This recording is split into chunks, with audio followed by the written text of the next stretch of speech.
Hello guys, good morning.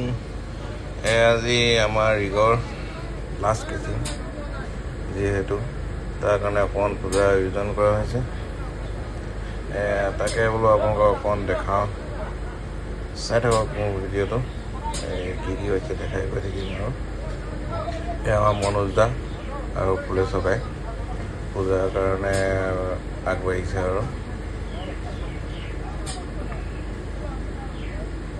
প্ৰথমতে বন্তি প্ৰজ্বলন আমাৰ অকণমান সৰুকৈ আৰু মানে বহুত ডাঙৰকৈ নহয় আৰু এখন বন্তি জ্বলাই আগবাঢ়িব আৰু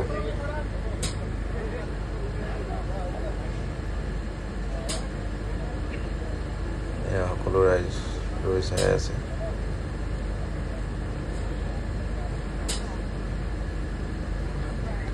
যিহেতু আমাৰ কেচিং হ'ব লাগিছিলে বহুত দিনৰ আগতে, অকণমান প্ৰব্লেম হোৱাৰ কাৰণে অলপ দিন লাগিল। তেওঁ আজি পৰ্যায়ক্ৰমে আহি পালোহি আৰু কেচিঙৰ লাষ্ট মুহূৰ্ত।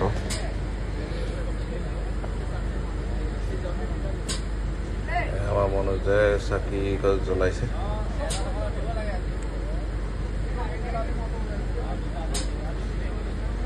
এইজনে আমাৰ ইয়াত চাইডত আছোঁতো, কলপাত পাবলৈ দিগদাৰ।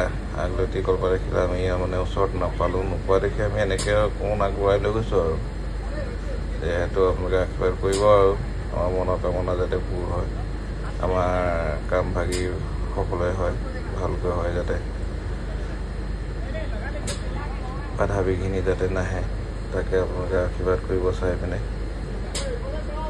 আমাৰ গণেশ ধূপ জ্বলাইছে। তাৰপিছত আমি পৰ্যায়ক্ৰমে নাৰিকলো আনি থোৱা হৈছে, নাৰিকল ভঙাও হ'ব।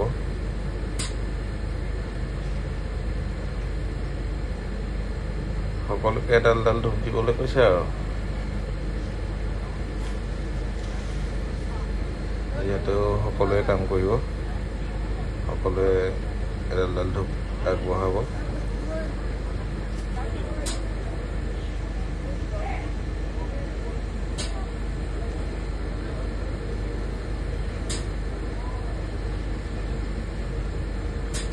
এতিয়া আমাৰ নাৰিকল ভাঙিবলৈ মতা হ'ব। আমাৰ এছিষ্টেণ্ট DIC ছাৰ আৰু চিফ ইনচাৰ্জ ছাৰ আহিব নাৰিকলৰ পৰ্বটো আগবঢ়াবলৈ।